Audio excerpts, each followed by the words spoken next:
ओम तत्सत। जो रजोगुण का आश्रय संसार की सृष्टि करते हैं, सत्व गुण से संपन्न है, सातों भुवनों का धारण पोषण करते हैं, तमो गुण से युक्त है, सबका सहार करते हैं तथा त्रिगुणमयी माया को लांग कर अपने शुद्ध स्वरूप में स्थित रहते हैं। उन सत्यानंद स्वरूप अनंत बोध में निर्मल एवं पूर्ण ब्रह्म शिव का हम ध्यान करते हैं।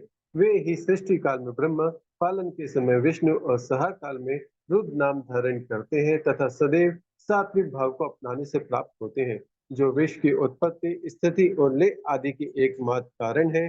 गौरी गिरजा कुमारी उमा के पति हैं, तत्वज्ञ हैं, जिनकी कीर्ति का कहीं अंत नहीं है, जो माया के आश्रय होकर भी उससे अत्यंत दूर है तथा जिनका स्वरूप अचिंतनीय है। उन विमल बोध स्वरूप भगवान शिव को मैं प्रणाम करता हूँ। मैं स्वभाव से ही उन अनादि शांत स्वरूप एकमात्र पुरुषोत्तम शिव की वंदना करता हूँ, जो अपनी माया से इस संपूर्ण विश्व की सृष्टि करके आकाश की भांति इसके भीतर और बाहर भी स्थित है।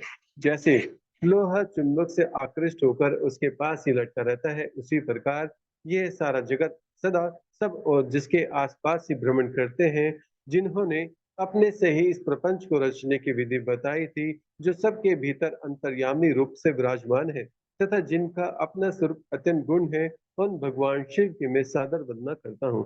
प्रत्येक जन्म में मेरी शिव में भक्ति हो, शिव में भक्ति हो, शिव में भक्ति हो। दूसरा कोई मुझे शरण देने वाला नहीं। महादेव आप ही मेरे लिए शरण दाता है, आप ही मेरे लिए शरण दाता है। ओम श्री शिवाय नमस्तुभ्यम। जो अपने दो कर कमलों में रखे हुए दो कलशों से जल निकाल कर उनसे ऊपर वाले दो हाथों द्वारा अपने मस्तक को सींचते हैं, अन्य दो हाथों द्वारा अपने मस्तक घड़े से लेके अन्य दो हाथों में दो घड़ी लिए अपनी गोद में रखे हुए तथा शेष दो हाथों में रुद्राक्ष एवं मृग मुद्रा धारण करते हैं।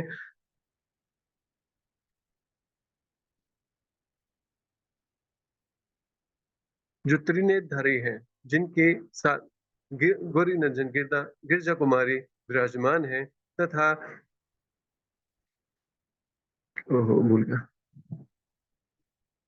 तमेव माता च पिता तमेव, तमेव बंधु च सखा तमेव, तमेव विद्या द्रविणम तमेव, तमेव सर्वं मम देव वदेव, तमेव सर्वं मम देव वदेव। वो शंकर भगवान की जय। सौराष्ट्र में सोमनाथ, श्रीशैल में मल्लिकार्जुन, उज्जैन में महाकाल, ओमकारेश्वर में परमेश्वर, हिमालय के शिखर पर केदार, डाकिनी में भीमाशंकर, वाराणसी में विश्वनाथ, गोदावरी के तट पर त्र्यंबकम, चिताभूमि में वैद्यनाथ, दारुका वन में नागेश, सेत वन में रामेश्वर तथा शिवालय में घुष्मेश्वर। वो शंकर भगवान की जय। भगवान आप ही एकमात्र आदित्य ब्रह्मा है, यह सारा जगत आपका ही स्वरूप है, यहाँ अनेक कुछ भी नहीं। यह बिल्कुल सत्य है कि एक रुद्र के अतिरिक्त दूसरे किसी की सत्ता नहीं है, इसलिए मैं आप महेश की शरण ग्रहण करता हूँ। शंभु आप ही सबके कर्ता एवं हरता है तथा जैसे आज धर्म एक होते हुए अनेक रूप में दिखाता है, उसी प्रकार आप भी एक रूप होकर नाना रूपों में व्याप्त है, फिर भी आप रूप रहित है। इसलिए आप ईश्वर के अतिरिक्त मैं किसी दूसरे की शरण नहीं ले सकता। जैसे रज्जु में सर्प, सीपी में चांदी और मृग मरीचिका में जल प्रवाह का भान मिथ्या है, उसी प्रकार जिसे जान लेने पर यह विश्व प्रपंच मिथ्या भाषित होता है, उन महेश्वर की मैं शरण लेता हूँ। शंभु जल में जो शीतलता, अग्नि में धाकता, सूर्य में गर्मी, चंद्रमा में आह्लाद संहिता, पुष्प में गंध और दुग्ध में घी विद्यमान है, वह आपका ही स्वरूप है। अतः मैं आपकी शरण ग्रहण करता हूँ।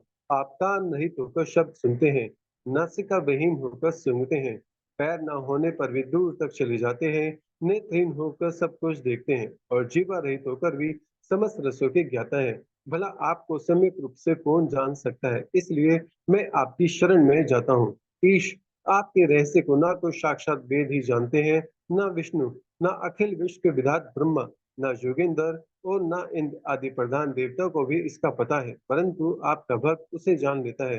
अतः मैं आपकी शरण ग्रहण करता हूँ। ईश ना तो आपका कोई गोत्र है, न जन्म है, न नाम है, न रूप है, ना शील है और ना देश है। ऐसा होने पर भी आप त्रिलोकी के अधीश्वर तथा संपूर्ण कामनाओं को पूर्ण करने वाले हैं, इसलिए मैं आपका भजन करता हूँ।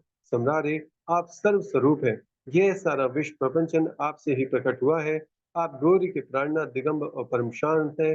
बाल, युवा और वृद्ध रूप में आप ही वर्तमान है। ऐसी कौन सी वस्तु है जिसमें आप व्याप्त ना हो।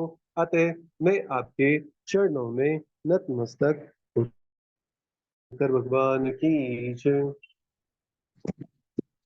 अभी पिछली कक्षा में, पिछले वक्तव्य में मैंने बताया था कि कैसे माता सती ने तपस्या द्वारा शिव जी को प्रसन्न करके वरदान प्राप्त किया, और जब वे अपने घर चले गए उसके बाद शिव जी भी जब कैलाश पहुंचे तो कैलाश पहुंचकर उन्होंने ब्रह्मा जी को बुलाया और बताया उन्हें कि नंदाव्रत के प्रभाव से मैंने विवाह का वर दिया है माता सती को, और अब तुम एक काम करो, दक्ष के यहाँ जाओ और बाकी का कार्य आगे का संभालो।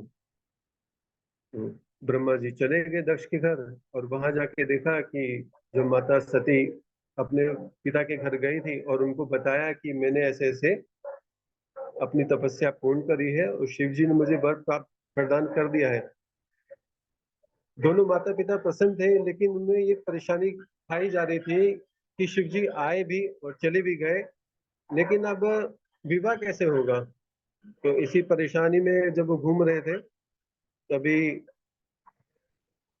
ब्रह्मा जी अपनी पत्नी से वहां पहुंचे, और वहां उनका पहुंच के दक्ष ने आदर सत्कार किया और पूछा उनसे कि आप किस कार्य हेतु आए हैं। तो ब्रह्मा जी ने बताया कि मुझे भगवान शंकर ने भेजा है तुम्हारी पुत्री से विवाह करने के लिए। तो इसमें पहले ही म, माता ने माता सती ने बस अपना तपस्या द्वारा शिव जी को प्रसन्न करा है, और तुमने भी जब उनको अवतार हुआ था तो तुमने ही अपना तप करके माता से अवतार ग्रहण करवाया था कि तुम भी शिव जी से अपना विवाह करो। तो इस कार्य में अब तुम्हारी क्या विचार है। तब राजा दक्ष बड़े प्रसन्न हुए और उन्होंने कहा कि हे पिताजी, मैं बस यही चाहता था और ऐसा ही होगा। दक्ष ऐसे संतुष्ट हुए मानो अमृत पीकर अधा गए हो। ब्रह्मा जी वापस कैलाश की ओर आए और जो कुछ दक्ष ने कहा वो बताया उन्हें। उन्होंने बोला कि दक्ष ने कहा है मैं अपनी पुत्री भगवान शिव के ही हाथ में दूंगा, क्योंकि उन्हीं के लिए ही अवतार लिया है, और मैं भी यही चाहता हूँ कि मेरी पुत्री का विवाह भगवान शिव जी से हो। वे भगवान शंकर शुभ लगन और शुभ मुहूर्त में यहाँ पधारे। तो तभी भगवान शिव ने कहा कि एक काम कीजिए ब्रह्मा जी, आप अपने पुत्रों सभी पुत्रों को बुला लीजिए। और इधर से विष्णु जी को भगवान शिव ने बुला लिया, और विष्णु जी माता लक्ष्मी सहित वहां पर, और ब्रह्मा जी ने भी अपने सभी पुत्रों को बुला लिया। और जिस दिन विवाह का तारीख थी वह दिन था चैत्र मास के शुक्ल पक्ष की त्रयोदशी तिथि। उस दिन रविवार था, पूर्व फाल्गुनी नक्षत्र था। ब्रह्मा जी विष्णु जी और समस्त देवताओं के साथ विवाह के लिए चले गए। जब वहां पहुंचे तब राजा दक्ष ने भगवान शिव जी की और समस्त देवताओं की उत्तम आसन दिया और आदर सत्कार किया। और राजा दक्ष ब्रह्मा जी के पास गए और उनका हाथ जोड़ के निवेदन किया, हे पिताजी, हे प्रभु, आप ही वैवाहिक कार्य करवाएं। ब्रह्मा जी द्वारा विवाह का कार्य संपन्न हुआ, महान उत्सव मनाया गया, और शिव जी माता सती के साथ कैलाश पर्वत की ओर वापस चले और वहां पे जाके सबको विदा किया। कुछ समय पश्चात माता के मन में एक विचार आया कि क्यों ना मैं अपनी छोटी बहन लक्ष्मी के पास जाऊं, वह मेरा आदर सत्कार करेंगे। उनके मन में कुछ ऐसा भाव आया कि हाँ मैं जाती हूँ अपनी बड़ी बहन के यहाँ, छोटी बहन के यहाँ, तो बड़ी बहन का आदर सत्कार करेंगी ही। तो उन्होंने शिव जी के पास गए और आज्ञा मांगी कि हे प्रभु, मैं अपनी बहन लक्ष्मी के यहाँ जाकर आऊं। प्रभु ने पूछा कि कोई विशेष कार्य है। माता ने कहा नहीं प्रभु, बस मैं वैसे ही जाना चाहती हूँ, मेरा मन हो रहा है कि मैं अपनी बहन के यहाँ जाऊं। तो माता चलेगी, शिव जी ने कहा ठीक है, हो आओ। जब माता बैकुंठ लोक पहुंची वहां पर माता लक्ष्मी अकेले ही थी, विष्णु जी थे नहीं वहां पे। और माता लक्ष्मी ने माता सती को अपना भवन दिखाया, सुंदर भवन दिखाया, आंगन, कमरे, यहाँ तक कि रसोई भी दिखाई और बर्तन भी दिखाए। तो माता को कुछ अजीब सा फील होने लगा, और तभी माता लक्ष्मी ने कहा कि दीदी, आप कैसे रहते हो कैलाश पर? आपके पास तो सब कुछ था, सारी सुविधाएं थी, विवाह से पहले आपके पास सारा ऐश्वर्य था, फिर आपने एक भिक्षुक से विवाह करके अपना जीवन खराब क्यों किया? ये सुनकर माता को क्रोध आ गया। माता का क्रोध अपने ठिकाने ना रहा, तो माता बोली कि अब तक तो तुमने मेरे बारे में जो बोला, मेरे को दिखाया, चलो ठीक है, लेकिन आपने मेरे पति के स्वामी के बारे में जो अपमान किया है ना, वो ठीक नहीं किया। और क्या कहा? भिक्षुक। भिक्षुक तो स्वयं आपके पति विष्णु है, जो राजा बलि से भिक्षा मांगी 3 पग भूमि, और उसके बाद दधीच मुनि से भी भिक्षा मांगी है, और क्रोध पूर्वक सुना के अपने घर को चली गई। अब जब माँ वापिस कैलाश पहुंची गुस्से में, वहां शिव जी ने पूछा, देवी इतना क्रोध क्या हुआ? अपना क्रोध त्याग दीजिए, यह हानि देने वाला ही होगा। माता ने कहा, मुझे एक स्वर्ण महल चाहिए, वरना मैं कुछ नहीं खाऊंगी पीऊंगी और सब कुछ त्याग दूंगी और एकांत में अकेले पड़ी रहूंगी। शिव जी ने समझाया कि माता नहीं, ऐसा कुछ नहीं होता। जो जिसकी किस्मत में लिखा होता है वही मिलेगा, समय आने पर ही मिलेगा। और व्यक्ति जितना ऊपर जाएगा उतने उसका गिरने का भय रहता है। इसलिए मुझे भूमि शयनी ज्यादा पसंद है। आप ये मनमानी छोड़ दीजिए, कुछ नहीं होता। लेकिन माँ ने एक बात ना मानी। माँ ने कहा कि मुझे तो स्वर्ण महल ही चाहिए, चाहे कुछ हो जाए। आप प्रभु समझ गए कि माता तो मानने वाली नहीं है। उन्होंने विश्वकर्मा जी को बुलाया और आज्ञा दी। विश्वकर्मा जी को आज्ञा दी कि माता जैसे महल चाहती है वैसे बना दूं।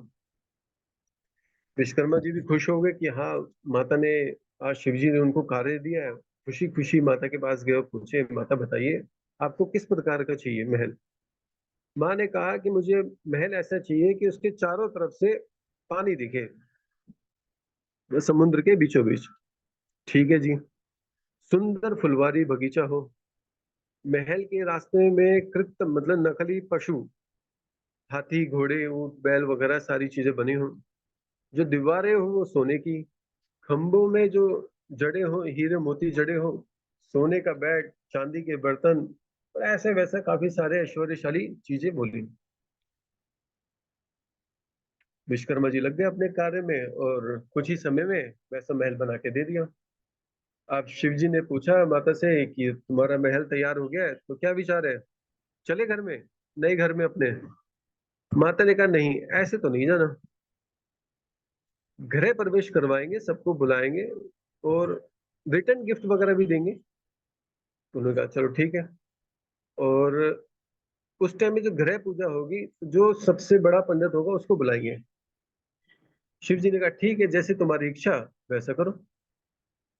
तो एक तिथि तैयार करेगी, उस तिथि में अपना गृह पूजा रखा गया। और उस समय एक महान पंडित थे जो शिव भक्त थे, विशर्वा और सुमाली की पुत्री केकसी का सबसे बड़ा पुत्र दसग्रीव, उनको बुलाया गया। उनके 10 मुख थे, उस वजह से मंत्र उच्चारण और ध्वनि से सब आनंदित हो जाते थे, और इसीलिए उनको उच्च पदवी प्राप्त हो चुका था। सभी जब देवी देवता वहां पहुंचे और महल देखा तो सब आश्चर्यचकित, वाह कितना बढ़िया महल बनाया है, और भूरी भूरी प्रशंसा करने लगे। प्रशंसा करने के बाद पंडित जी ने भी गृह प्रवेश की बहुत ही सुंदर तरीके से करवाया, और अति सुंदर तरीके से जो मंत्र के उच्चारण हुए, सब आनंदित हो गए और गृह प्रवेश पूर्ण रूप से पूर्ण हुआ। अब जब सबके जाने का समय आ गया, सब वापस, तो वापसी में प्रभु ने सबको उपहार दिए और अंत में वो पंडित बच गया। तो पंडित जी को बुलाया गया कि कहा कि तुमने बहुत अच्छा कार्य कराया है और मैं बड़ा प्रसन्न हूँ, तुम जो चाहे मांग लो, मैं तुम्हें वो चीज दे दूंगा। ये सुनकर पंडित ने कहा कि हे प्रभु, मुझे वचन दीजिए पहले कि मैं जो मांगूंगा वो आप देंगे। शिव जी ने कहा, अरे कैसी बातें कर रहे हो? मेरा शब्द ही, मेरी बोले हुए वचन ही अपने आप में बहुत कुछ है। मुझे वचन देने की जरूरत नहीं है, जो तुम चाहते हो मेरे लिए कुछ भी देने में कुछ भी झिझक नहीं है, तुम मांग सकते हो जो तुम चाहते हो। तो उन पंडित जी ने कहा कि हे प्रभु, मुझे तो ये महल ही चाहिए जिसकी मैंने पूजा करी है।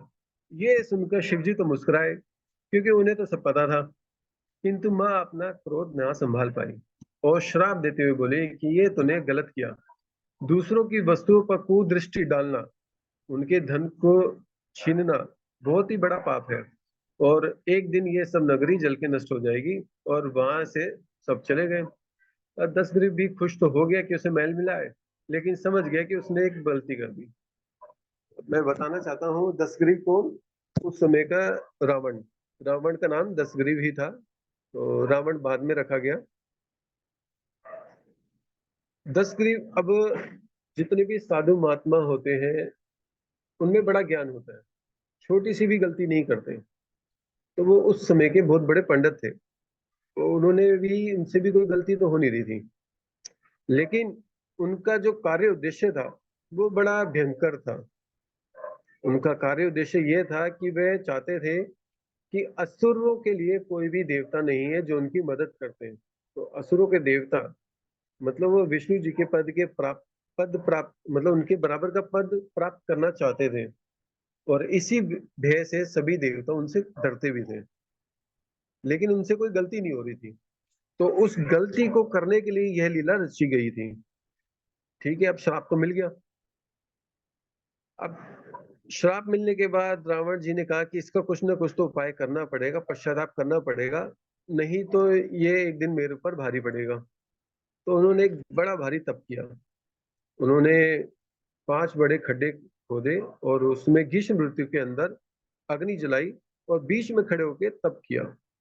वर्षा ऋतु में घोर बारिश में एक पैर पे खड़े होकर घोर तप किया। और जब शीतकाल आती थी तो जल के भीतर खड़े होकर तप करते थे। इतना भारी तप करने के बावजूद भी प्रभु प्रसन्न नहीं हुए। अच्छा, एक और बात, जब कभी आप कई कथाओं में पढ़ोगे, कभी प्रभु जल्दी प्रसन्न हो जाते हैं, कभी बड़ी लेट प्रसन्न होते हैं। कारण क्या है इस बात का? तो कारण ये है कि अगर आप निस्वार्थ भाव से तपस्या करोगे तो प्रभु जल्दी प्रसन्न हो जाएंगे। लेकिन अगर आप किसी कार्यवश, किसी कार्य हेतु अगर कोई तपस्या करोगे तो प्रभु जल्दी प्रसन्न नहीं होने वाले। तो यही कारण था कि रावण भी कुछ विशेष कार्य चाहता था, इसलिए वो तपस्या कर रहा था और प्रभु जल्दी प्रसन्न नहीं हो रहे थे। अब जब रावण ने घोर तप किया और पृथ्वी कांपने लगी, तो तप पूरा होगा तो पृथ्वी डोलने लगी, क्योंकि उसका तो वरदान, वर देना पड़ेगा। तो प्रारब्धवश प्रभु गए, माता सती के साथ गए।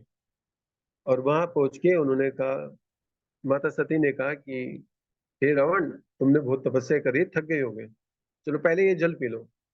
जल पी लिया। माता ने उन्हें गंगा जल पिला दिया। और उसके बाद शिव जी ने बोला कि बताओ तुम्हें क्या वर चाहिए। उन्होंने कहा, प्रभु हाथ जोड़ते हुए विनती करी, हे प्रभु कृपया कर आप मेरे साथ लंका चलिए। वह आपका ही घर है, आप वहीं पर ही रहिए अपने परिवार सहित। अब प्रभु समझ गए कि अगर ये वहां पर मैं चले गया तो इसको तो कोई हरा ही नहीं पाएगा, मार ही नहीं पाएगा, और इसका आतंक तो बढ़ जाएगा। तो प्रभु ने भी एक माया रची और उनसे कहा कि एक काम करो, ये शिवलिंग है, तुम जहां ले जाके स्थापित रखोगे मैं वहीं स्थापित हो जाऊंगा। ठीक है, तो उनको शिवलिंग दिया और प्रसन्नता पूर्वक रावण वापस अपने घर की ओर चले। जब घर की ओर जा रहे थे, अब जो गंगा जल पिलाया था वो उन्होंने अपना वेग अपना लिया। अब रावण जी को लघु शंका हुई। पहले तो उन्होंने काफी कंट्रोल किया, लेकिन जब कंट्रोल टूटने लगा तो इधर उधर थोड़ा देखा कि भाई कोई व्यक्ति मिल जाए जिसको मैं शिवलिंग पकड़ा दूं और मैं फ्री हो जाऊं। लेकिन काफी ढूंढने के पश्चात कोई मिला नहीं, लेकिन एक बालक मिला गैया चराता हुआ। तो बालक के पास गए और बोला कि तुम ये थोड़ी देर के लिए शिवलिंग पकड़ो और मैं अभी आता हूँ, मेरे को लघु शंका जाना है। बालक ने मना कर दिया, नहीं नहीं, मैं नहीं पकड़ता, मैं क्यों पकड़ूं, मेरा क्या काम है इसमें, मुझे क्या मिलेगा इसमें पकड़ने में। रावण बहुत बड़ा पंडित था, समझदार था। उसे ये पता था कि देवता कभी भी मेरे साथ कुछ ना कुछ धोखेबाजी कर सकते हैं। तो प्रभु ने भी लीला रची और मना कर दिया कि नहीं, मैं नहीं पकड़ता। फिर काफी कुछ बोलने के बाद रावण ने अपने गले से एक मोतियों की माला दी बालक को, ये लो तुम एक किराया पकड़ो, शुल्क शुल्क पकड़ो और ये शिवलिंग पकड़ लो, मैं बस अभी 1 मिनट में आया। तो अब वो तो गंगा जल था, इतनी जल्दी तो खत्म होने से रहा। और जो विष्णु रूप विष्णु जी थे बालक रूप में, उन्होंने शिवलिंग लिया और पृथ्वी पे रख के उसको ऊपर अंगूठे से दबा दिया और वहीं शिवलिंग स्थापित करके पूजन करके चले गए। और जब रावण वापिस आया तो वापिस आके देखा कि शिवलिंग तो भूमि पर है। खूब जोर लगा लिया उठाने का, लेकिन शिवलिंग तस से मस नहीं हिला। अब रावण जी समझ गए कि जो मैंने वर मांगा था वो तो वर यहीं पूर्ति हो गई, जहां रखना था वो रख दिया। और उन्होंने वहां पे शिवलिंग की पूजा करी और अपने घर को चले गए। और उस शिवलिंग का नाम वैद्यनाथ रखा गया। वैद्यनाथ मतलब, वैद्य मतलब डॉक्टर। जैसे डॉक्टर एक दवाई देके दर्द से मुक्त कर देता है, वैसे ही शिव जी इस संसार रूपी इस सृष्टि जन्म मरण के दर्द से मुक्ति देते हैं, मतलब मोक्ष देने में।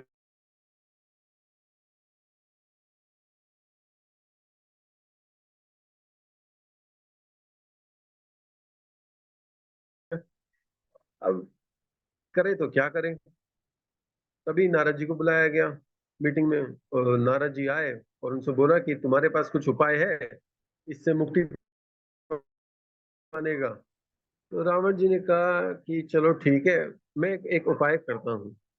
वह रावण जी के पास पहुंच गए और रावण जी की पूरी पूरी प्रशंसा करी, तपस्या की उनकी, और उनको संबोधित किया कि तुम शिव जी को घर लाना चाहते हो, ठीक है, एक काम करो ना, शिव जी ने तुम्हें व्रत तो नहीं रखा है, तुम कैलाश पर्वत पे उठा के ले आओ। इससे शिव जी के दिए हुए व्रत का कितनी शक्ति है वो भी पता लग जाएगा।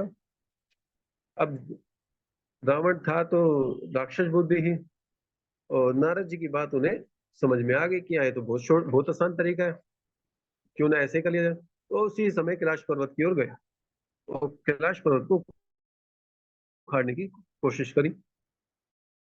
अब जैसे ही उन्होंने कैलाश पर्वत उठाने लगे तो पूरा कैलाश पर्वत डगमगा गया। शिव जी एक आसन पर विराजमान थे। वहां के सारे गण भयभीत हो गए कि ये क्या हुआ, ये कैसे भूकंप आ रहा है। और माता क्रीड़ा कर रही थी तो माता भी डर गई। तो शिव जी को ये देख के क्रोधित आ गया। उन्होंने आंखें बंद करी, मूंदी, और देखा रावण अपने बल के अहंकार में ऐसा दुस्साह कर रहा है। उन्होंने एक अपने अंगूठे के पैर से कैलाश पर्वत दबाया। उसी समय कैलाश पर्वत अपने स्थान पर आ गया, और उसी समय रावण के जो हाथ थे वो भी कैलाश पर्वत के बीच में दब गए। अब वो तो पीड़ा से, दर्द से परेशान कि ये क्या हो गया, ये मेरे से कौन सा पाप हो गया। उन्होंने बहुत कोशिश कर ली हाथ निकालने की, लेकिन हाथ नहीं निकल पाया।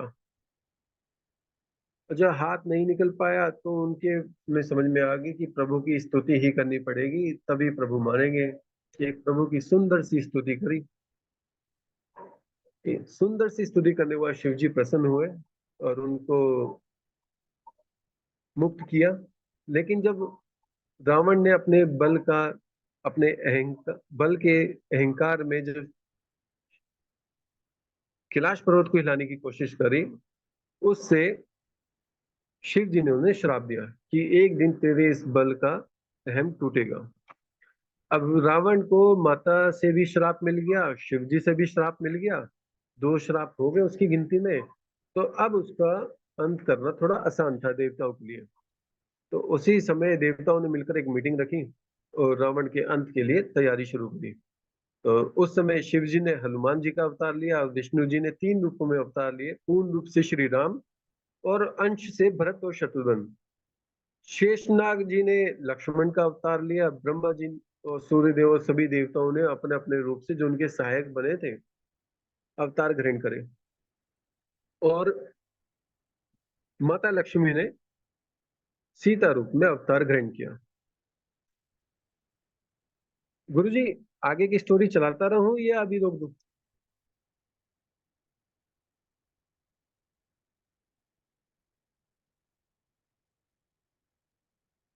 चलाता रहता हूँ। हाँ, राधे राधे। अभी आपके पास 5 मिनट और से लगे। ठीक है, हो जाएगा। ठीक है। अब एक विशेष बात और, माता सीता का अहम रोल है रावण को हराने में। रोल क्या है वो भी बताते हैं। एक समय रावण का जीजा शूर्पणखा का पति वो भी अपने अहम में था कि मेरा साला राजा है तो मैं कुछ भी करूं मेरा कौन बिगाड़ लेगा। उन्होंने एक गलती कर दी। अब गलती कर दी तो सभा में बुलाया गया कि ऐसे ऐसे इन्होंने गलती करी है। अब रावण ने सोचा है तो मेरा जीजा, क्या करें। अगर कानून के खिलाफ मतलब जो नियम के खिलाफ जाते हैं तो फिर जो उनकी राज्य में जो कानून बनाया गया है तो उस पे कौन खड़ा होएगा। हर कोई तोड़ देगा फिर तो नियम वगैरह। और अगर वो दंड देते हैं तो सारी प्रजा उनसे भय करेगी कि इन्होंने अपने जीजे तक को नहीं छोड़ा तो हम किस खेत की मूली है, हमें कौन सा बख्श देंगे। तो उन्होंने अपने जीजे को प्राण दंड दे दिया। लेकिन ये बात शर्पनखा को हजम नहीं हुई। उन्होंने कहा कि अपने जीजा तक को नहीं छोड़ा, अपनी बहन को विधवा कर दिया, कोई बात नहीं, लेकिन शांत रही। क्या सकते थे, कुछ भी नहीं कर सकते थे। कुछ समय पश्चात जब राम जी वनवास में थे और तभी शर्पनखा ने राम जी और लक्ष्मण जी को उनका बल और तेज और सुंदरता देख के मोहित हो गई और समझ भी गई थी कि ये मेरा बदला लेने में समर्थ है। तो वह राम जी के पास गई और उनसे बोला कि मैं आपसे विवाह करना चाहती हूँ। तो राम जी ने कहा कि नहीं, मैं तो शादीशुदा हूँ और मेरी भार्या मेरे साथ है और मैं अधिक प्रेम करता हूँ अपनी भार्या से, तो मैं तुमसे विवाह नहीं कर सकता। फिर लक्ष्मण जी की तरफ संकेत किया कि तुम उनसे पूछ लो अगर करना चाहे तो। लक्ष्मण जी ने भी साफ मना कर दिया, भाई मैं तो नहीं करता। तब शर्पनखा थोड़ी देर रुकी वहां पे और विचार किया कि राम जी ने अपनी भार्या के चलते मुझसे विवाह करने के लिए मना किया है, तो क्यों ना इनकी भार्या को ही रास्ते से हटा दिया जाए। और जब वो रहेगी नहीं तो क्या पता फिर ये मेरे से मान जाएंगे। तो जब उन्होंने इस हरकत को अंजाम देने की सोची तो लक्ष्मण जी बड़े क्रोध में आ गए। उन्होंने देखा मेरी भाभी को मारने की चेष्टा कर दी शर्पनखा, तो उनकी नाक काट दी।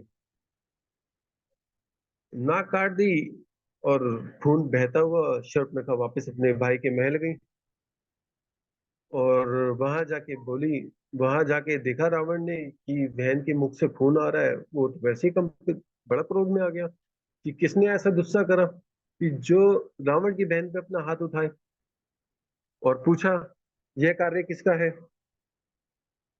तभी क्या नाम है, शर्पनखा बोली कि हे राजन, मैं आपकी छोटी बहन हूँ और अपने परिवार की रक्षा करना व्यक्ति का प्रथम कार्य होता है और राजा का अपनी प्रजा की रक्षा करना भी दायित्व है। और हे राजन, मैं आज आपकी शरण में आई हूँ, कृपया करके मेरा इंसाफ कीजिए। हे शरणागत वत्सल, मेरी रक्षा कीजिए, मुझे इंसाफ चाहिए। तो उन्होंने पूछा हुआ क्या है। उन्होंने बताया कि मैंने तो बस एक विवाह का प्रस्ताव रखा था और उन्होंने बदले में मेरी नाक काट के मुझे वापस भेज दिया।